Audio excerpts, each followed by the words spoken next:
Hi, this is Sander from I Believe in Technology. I think it's time we talk about wearables, those miniature electronic devices that you can wear under, with, or on top of your clothes. Let's have a look.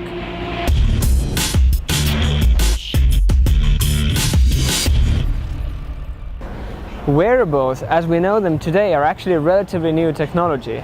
Though the idea or the dream dates back to the 16th century when people were trying to put Abacus to their ring. So rather than doing it on a big machine, you can actually take it with you.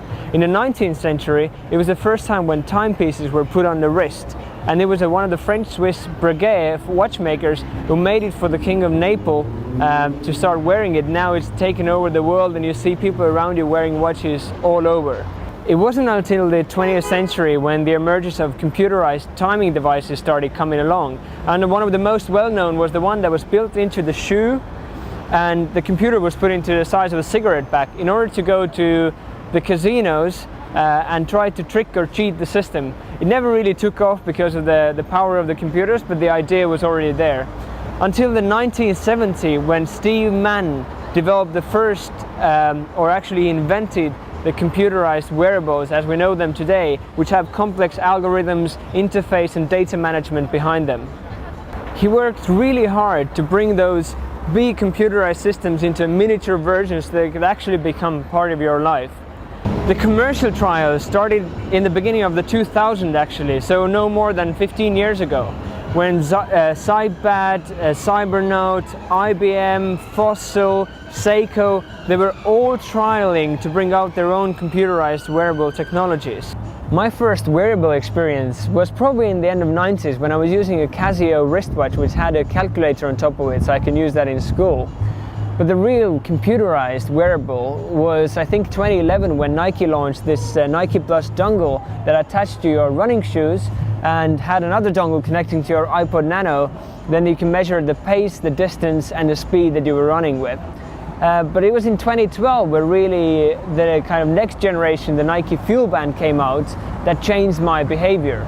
So it helped me to connect with my friends, compete with my friends, but also measure my performance on a daily basis. It motivated me to exercise and move more to achieve my Nike Fuel score or the number of steps that I wanted to do in a day. I bought my first smartwatch in 2012 and it was from MetaWatch, which was an open source project that brought the first hardware with 4.0 Bluetooth for iOS and Android devices. It needed a little bit of technical know-how to get it up to speed, but it was doable to get your notifications on your wrist. The same year, Pebble launched their Kickstarter campaign, being the most successful to raising more than 10 million for the first campaign. And it also was the first proof that something like this could become a mass market product. Pebble was also the start of the smartwatch industry, so to say. There were many more campaigns coming on. One of them was a Martian watch that I was using, which had a speaker and microphone built in. The same year, Google also announced Google Glass, trying to kind of test the market with developers and hopefully bring this to a mass market product. You can see my review or my thoughts on Google Glass just here if you're interested in more, but we all know now what happened. It's now just used for B2B use cases. And other companies were experimenting with wearables. For example, live logging became a trend when Memento, now called Narrative Clip, came out with their wearable camera, which I was actually very happy to use as well. I'm now waiting for their next generation to come out. Same year, I also started to use a Myo Alpha watch, which was the first optical heart rate monitor for your wrist, so you didn't have to wear the chest belt to measure your heart rate. Last year also there was another company, OM Signals, coming out with a shirt that actually was connected to your smartphone so you can measure your breathing, your heart rate, your sweat and all the other metrics, which I didn't find very comfortable and I'm not sure that's the right fit. As you can see, this Steve Mann's first project in the 1970s really sparked out the whole community working in all kinds of different directions, bringing wearables to military, to fashion, to health, to augmented reality. It's just endless.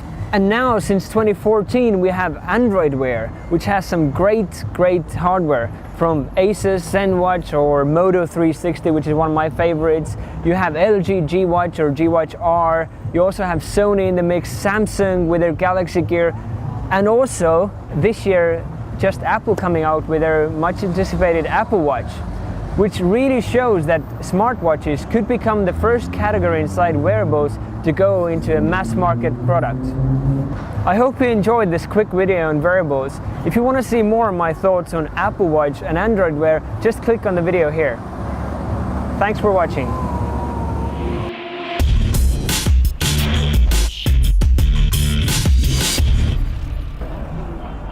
A slab?